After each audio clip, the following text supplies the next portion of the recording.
I guess first off you need a damn rabbit. But that son of a bitch is frozen solid. Luckily, I got a bowl of water here. So I'm going to put that in there. And then you get your lid. Wait. Here's another rabbit.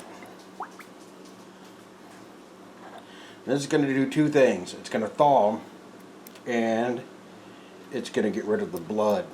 So I'm just going to leave this here for, I don't know. I'll come back and check it in a couple hours.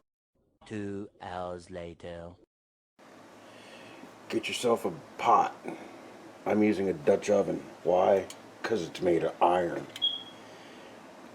Put a bunch of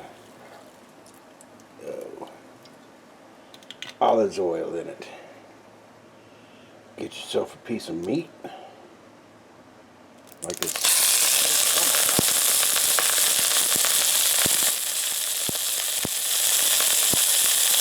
Get on a little flour.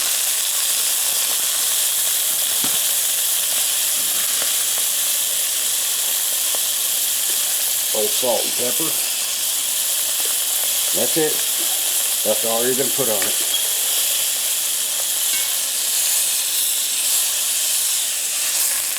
You're going to flip it. Salt and pepper. A little flour. Whoops. It's okay. Don't worry about it.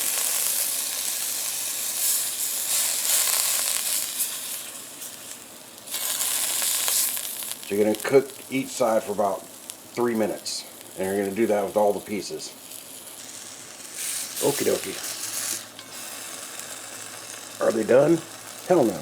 You just wanted the seasoning kind of cooked on there. This could probably use a little bit more. This one has been cooked enough. It's going to cook in the stew a little bit more. So don't y'all fret about that. That's a back strap. And that is a back strap. And finally the mud flaps, which I'm just going to salt and pepper them. Like that.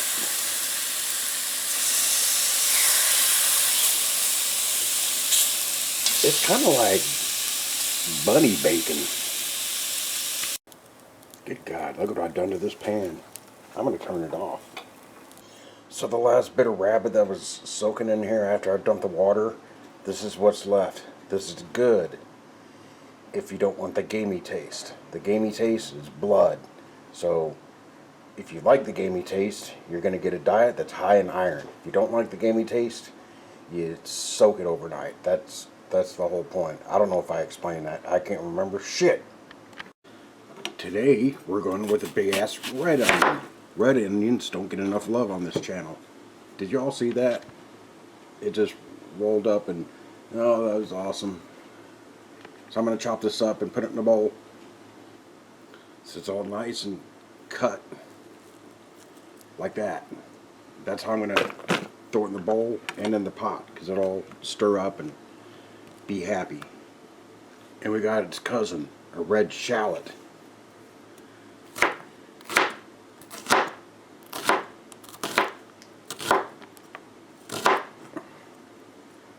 Wasn't that fun?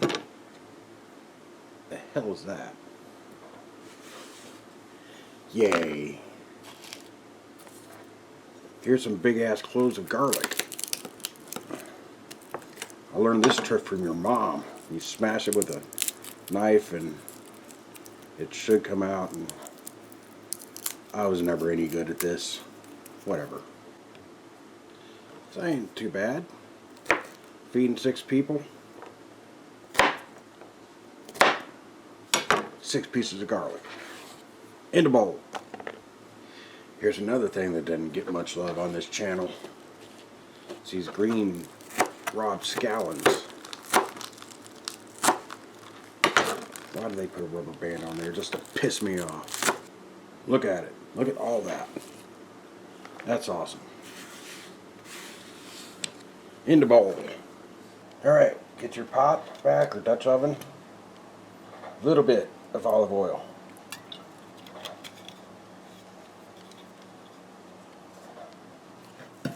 let it. Yeah. That's how we handle shit downtown. So I found the most amazing thing in the world at the grocery the other day. It's called potato nibbles. They're so small you don't have to cut them or do a damn thing to them. That's awesome, because y'all know how lazy I am. So I'm going to cut them open and pour them in. And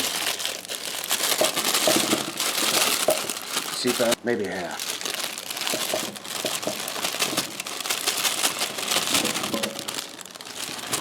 Screw it, I put the whole thing in there, whatever. So you even have two flavors. They're about the size of a man's testicle. Or they're like way bigger than mine. I don't know. I don't look at a lot of... You know what? Never mind. Here's your bowl of veggies. Awesome. Here are some baby Bellas. Don't use those cheap ass ones. They turn to mush. These actually, last time I did this, did just fine. Let's put that in there. Now I'm going to mix it up kind of manually. But I'm leaving the potatoes on the bottom. That's going to be the barrier. Y'all thought I was going to forget, didn't you? Welcome to the arts and crafts part of the... Okay. Here's some cheesecloth.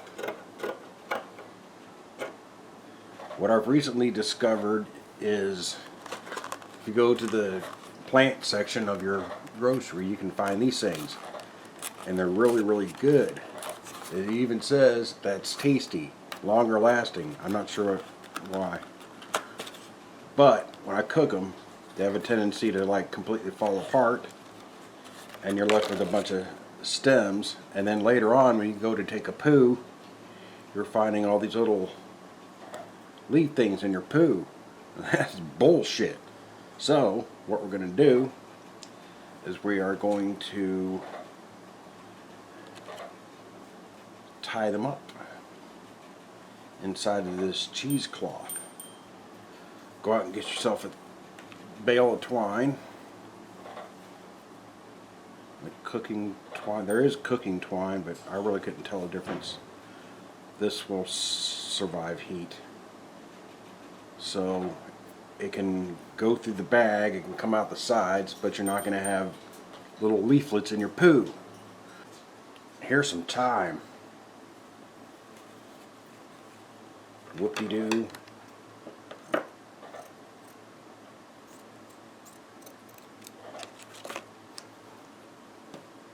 Oh my god, I'm so slow. I'm sorry. Eat shit. Y'all are getting this content for free. I ain't charging you shit. Somebody give me some money. So back to our pot. There's our rosemary and thyme on each side. Here's an extra Rob Scouting that I found. You know what? I'm going to eat you.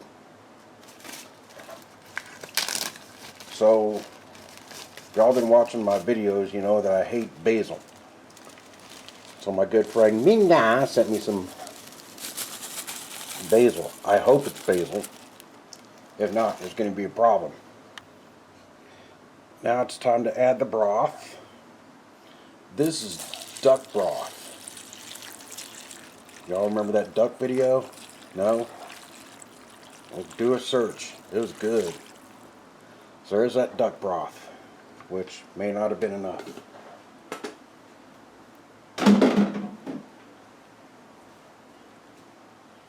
So I got some backup chicken broth. I already got the burner going. It's set on max because we want this to boil.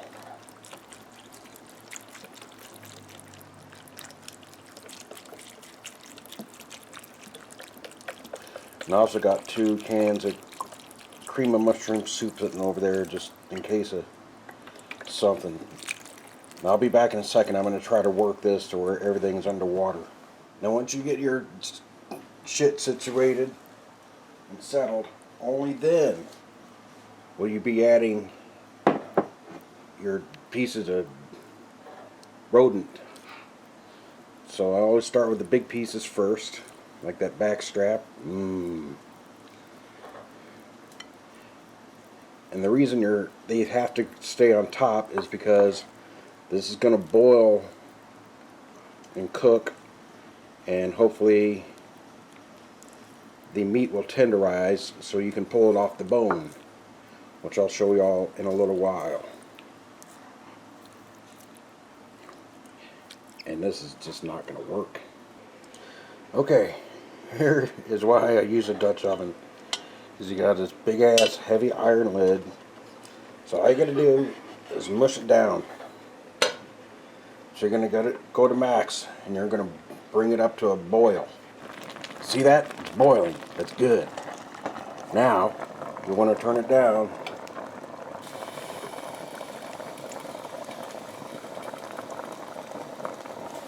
to about a 3 or so. And leave it sitting there for about 3 hours. Now comes the really fun part. You get a piece of rabbit, and I kind of threw it in this bowl and it kind of fell apart already. That's a good sign. Shut up, bird! Oh my God. So spend the next few minutes with a fork or whatever getting your meat off the bone. While we got everything out and I took out the rosemary and thyme condoms, potatoes are really good, but it's still runny, and I don't like that. I like it thick, like my beard or a cock. So I'm going to put a can of cream of mushroom soup in there and see what happens.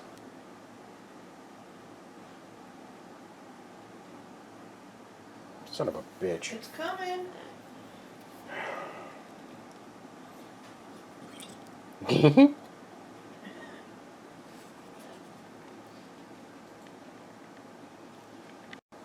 Whoosh, yeah.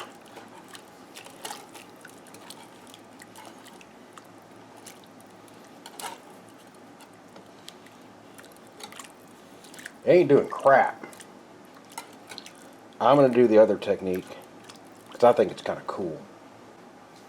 Alright, if that doesn't work, I got another technique to show you. Watch this. I learned this back in the Nam. Get you a ladle of as much liquid as possible. I'm going to go with 2.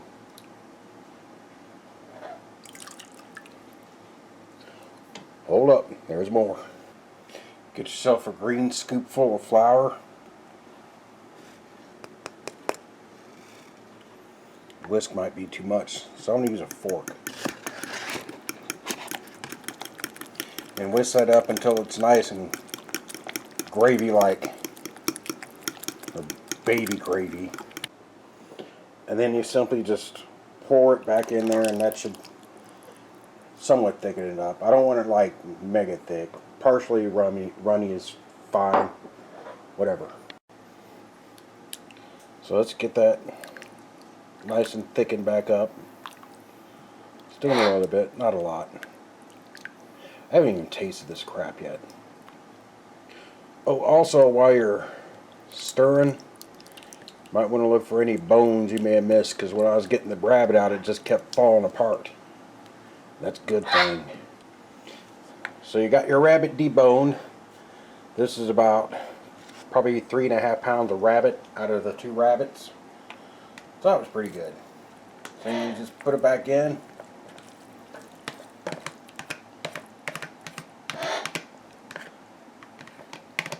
Something like that. And just re-stir the rabbit back in. I love these potatoes. You don't have to do shit. You just got to put them in, and there you go. That is the finished product. So the last time I cooked a rabbit, I got yelled at because I didn't save the bones. So here's the bones. Here's a bowl.